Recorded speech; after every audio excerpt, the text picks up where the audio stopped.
David Thomas, a billionaire entrepreneur from California, had worked hard to build his wealth, and after years of living in bustling cities, he was ready for a change. He decided to move his family to New York, hoping to find a new house where they could start fresh. After weeks of searching, David stumbled upon a mansion that seemed like a dream come true. It was big, beautiful, and the price was surprisingly low for such a grand property.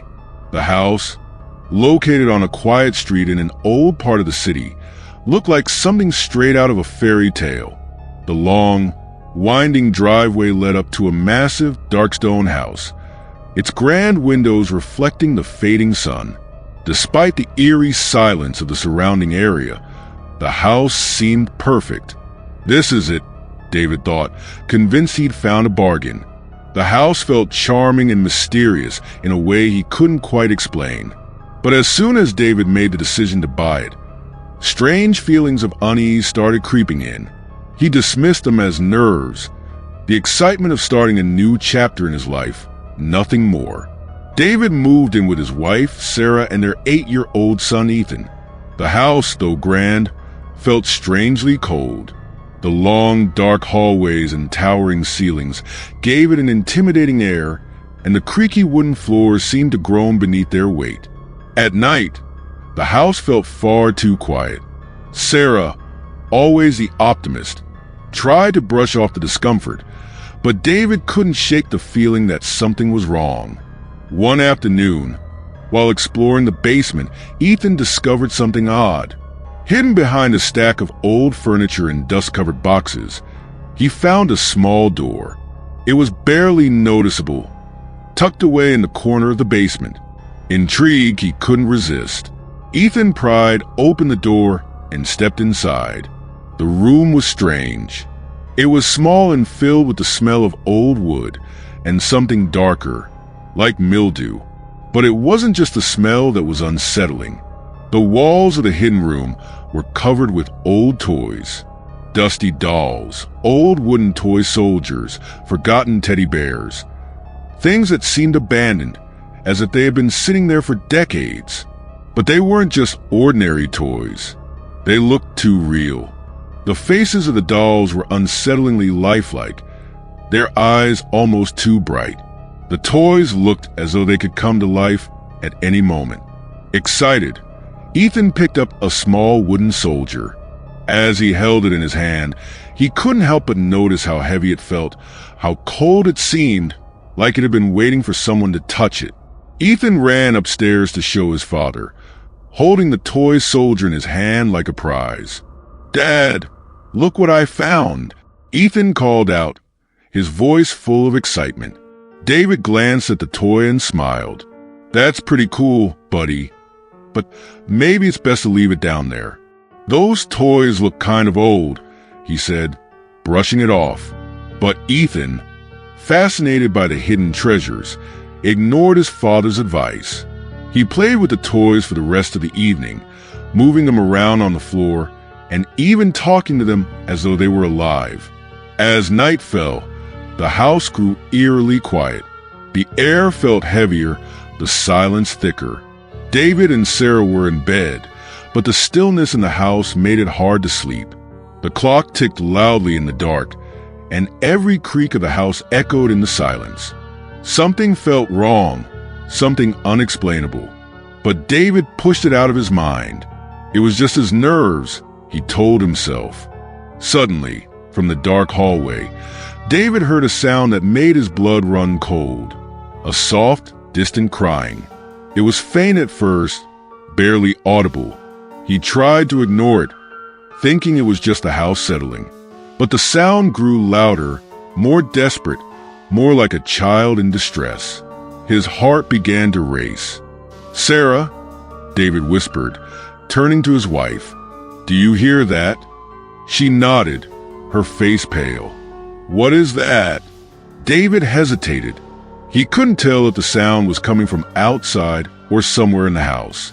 But it was getting louder, closer, as if someone or something was calling out for help. "Stay here. I'll check it out," David said, trying to sound calm as he slowly got out of bed. His footsteps echoed in the empty hallway as he made his way down toward the basement, the sound of crying still growing louder. When he reached the door to the basement, it was wide open.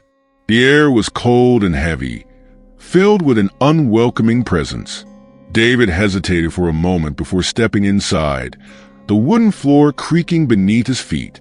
The crying was louder now, and it seemed to come from the hidden room, the one Ethan had found earlier. The door to the room was slightly ajar, and as David slowly opened it, he was hit by a cold gust of air that made him shiver. Inside, he saw his son Ethan, sitting on the floor surrounded by the toys. But there was something terribly wrong. Ethan wasn't alone. He was talking, no, whispering to someone, but there was no one there. "Ethan?" David called out, his voice trembling. His son didn't respond, continuing to play with the toys as if nothing had changed. David walked closer to his son, but when he looked into Ethan's eyes, a wave of dread washed over him. His son's eyes weren't normal. They were glowing, bright yellow with thin black slits for pupils. The room seemed darker now, the shadows growing longer. "Ethan, what's happening to you?" David asked, his voice barely a whisper. But his son's face remained blank, his eyes fixed on the toys. Suddenly, Ethan turned sharply, his face twisting into a twisted smile. "You shouldn't have come here," he whispered, his voice sounding like it was coming from far away. David's heart pounded as his son's voice grew deeper and darker, almost as if it wasn't his son at all. In a flash, Ethan's small hand reached out and slapped David hard across the face, sending him stumbling backward. The room seemed to pulse with an unnatural force. And then, to David's horror, Ethan's body began to levitate off the ground. He floated higher and higher, his face blank, his eyes glowing with a supernatural light. David tried to reach for his son, but the air around him was thick, like something was holding him back. "Ethan," he screamed, but his son just laughed, an eerie, cruel laugh that echoed through the room. David stumbled back toward the door, trying to escape, but the door slammed shut with a deafening bang. The toys, which had been still moments ago, started moving.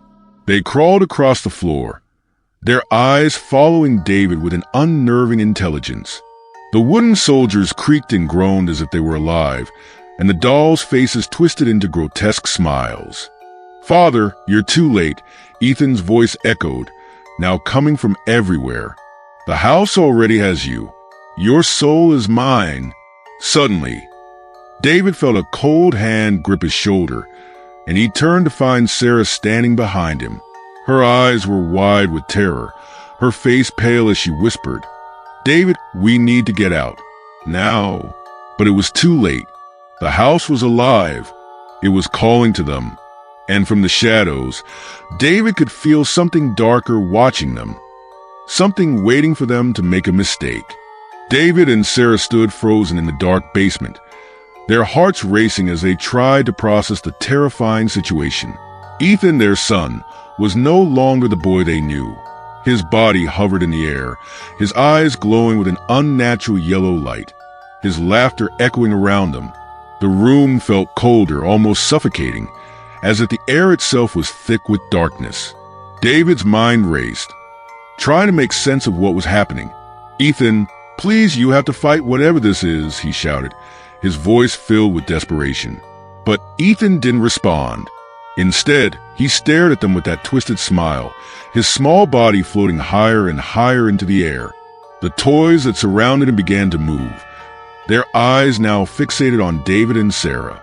The dolls' faces seemed to shift, contorting into grotesque expressions, as if mocking their fear. "David, what's going on?" Sarah whispered, her voice shaking with terror. She clung to her husband, her face pale and full of horror. "What happened to our son?" David's stomach churned with a mixture of fear and helplessness. He had no answers. He tried to move toward Ethan, but the air felt thick and heavy, as if invisible hands were pushing him back. The closer he got to his son, the more it felt like the house itself was pushing him away. Suddenly, Ethan's voice rang out, distorted and low, like something far beyond a child's. "You shouldn't have come here. This house, it owns you now. You are mine." David's heart dropped. "What are you talking about, Ethan?" he asked, his voice breaking. "This isn't you. Fight it." But Ethan's smile only widened, the light in his eyes growing brighter. "Your son is gone," he said in that dark, guttural voice. "He's been replaced by something much older and much more powerful." David felt his knees go weak. The walls of the basement seemed to close in, the shadows growing longer and darker. The toys began to twitch and crawl toward them. The wooden soldiers marched across the floor, their faces twisted in wicked glee. The dolls' eyes followed their every movement, and the stuffed animals seemed to come to life, their heads turning in unnatural angles. Suddenly, the room seemed to shake. The floor groaned under their feet as if something was stirring beneath the house, something ancient and malevolent. The temperature dropped so rapidly that David could see his breath in the air. The once quiet house was now alive with sounds, creaking wood, whispering voices, and the clattering of toys as they moved on their own. "David, we have to get out of here," Sarah screamed, tugging at her husband's arm. But as she tried to pull him away, the door to the basement slammed shut with a deafening crash, trapping them inside. David's panic spiked. They were stuck, and the toys were closing in. The dolls were now standing, their faces contorted into grotesque, demonic expressions. They moved toward the couple, their wooden limbs creaking as they walked. "Sarah, we need to find a way out," David said, his voice shaking. But before he could react, a force slammed into him from behind, knocking him to the ground. He gasped for breath as a chilling, cold presence enveloped him. He looked up to see Ethan, or what used to be his son, standing over him. Ethan's body was now completely still, his eyes glowing brighter than ever. "You'll never leave this place," Ethan's voice echoed, sounding as though it came from all directions at once. "You've been marked." David's head swam as the room seemed to close in on him. His body was heavy, as though the air had turned to lead. Sarah was beside him, her eyes filled with terror as she tried to hold him up, but her strength was fading too. The toys, those lifelike, cursed toys, were everywhere now, circling them like vultures, waiting for the final moment. Suddenly, there was a loud crack. The house seemed to tremble, as if something powerful had just broken through the very foundation. The toys stopped moving, their eyes flickering, as if sensing something much stronger than them. Then, from the shadows, an old, bent figure appeared. An elderly man, hunched over, with long white hair and a staff in his hand, stepped into the room. His eyes were dark and ancient, his presence commanding. The old man's face was weathered with age, but there was something powerful about him, something that made the house itself recoil. He spoke, his voice low and commanding. Enough. The words were like a spell. The toys froze in place, their eerie movements halting at once. The air itself seemed to shift, becoming lighter, less suffocating. The shadows in the room shrank away, as if the old man's words had dispelled the evil that had been festering inside the house. "Who are you?" David gasped, his body weak and trembling. "What is happening? Why is Ethan?" The old man raised a hand, silencing him. "This house is cursed," he said, his voice carrying an ancient authority. "It has been for centuries. It feeds on the souls of the living, drawing them in and trapping them here. Your son," he looked at Ethan, who still hovered in the air, his eyes glowing. "Your son is no longer himself. He is the vessel for something much older, something that has been waiting to return." The room grew colder, and David felt a chill run down his spine. "What can we do? How do we save him?" Sarah pleaded, her voice desperate. The old man sighed deeply. "The curse is powerful. The house has claimed your son, but not entirely. There is still a way to break the hold, but it won't be easy. You must face the darkness that lives within this place. As if on cue, the ground beneath their feet began to tremble again, and a deafening noise filled the room. The toys began to stir once more, but this time, they didn't move on their own. They were moving towards something. Slowly, the toys began to form a circle around the old man and Ethan. "I don't have much time," the old man said, his voice urgent. "The curse is reaching its peak. The more time you waste, the more you lose of your son. You must act now." David and Sarah stood frozen in place, the weight of the situation pressing down on them. Ethan was no longer their son. The boy they had raised was gone, replaced by something ancient and malicious. But there was a way to save him. David took a deep breath, steeling himself for what was to come. "What do we need to do?"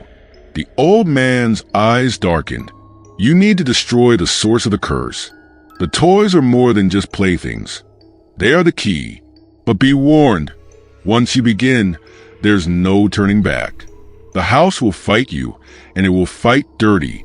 Suddenly, the toys around them began to move faster, more aggressively, as if sensing that the time for action had come.